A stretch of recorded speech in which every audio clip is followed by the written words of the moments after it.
Mga kabomba, dito tayo ngayon sa Kusina by Chef J. Kanina lang kailangan niya. Ito si Ate Erica. Ha. Yan ang one sa mga owners nito, mga katods. Itutur ko kayo sa kanilang kusina. Yan.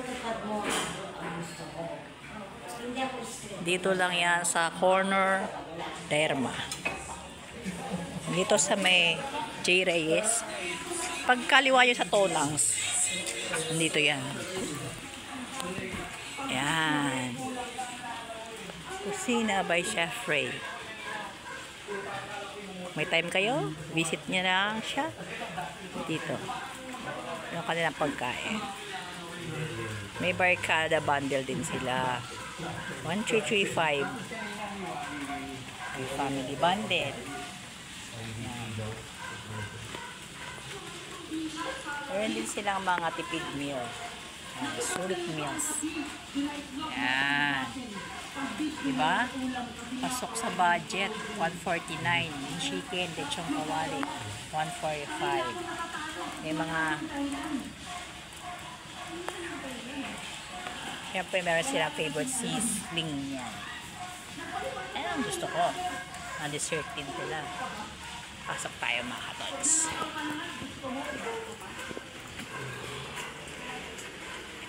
Push! Yeah! Dito lang yan. Atin in order. Ito mga katods, ang kanilang sigang na bango sa bayabas. Yeah. Usok-usok. Sobra ka naman. Kasi ito yung milk. Bakit mga Hapones ako mag-treat? Thank you very much. Ayan, kumakain na kami katods. Ay, tatawagin ko po. Chef Max! Yes. Chef Max! Ano, bayabas sa bayabas siya. Sarap kasi nakababa. Nang tawagin natin yung kanilang chef. Si Chef Max. Bomba siya. Si chef nila. Chef, ang sarap. Kaya na ako. Sabi-sabi ba Ito ang kanilang chef, mga kabomba. Guwapo, no? Hey, how do you do? What's your name? Hindi halata, ah. Mac. Yan yung nagluluto sa kanila. Yan ang kanilang cook. Guwapo. Talagang magkapatid natin na niya. Maganda ito. Yung pupuso namin, sabihin nyo naman po. Grabe, parang inalipos na. Let's eat, anak ko. Sige po. Ano pangalan niya? Enjoy. Max.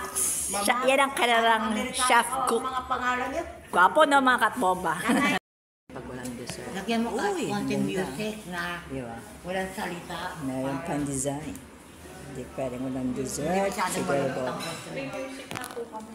Page po namin.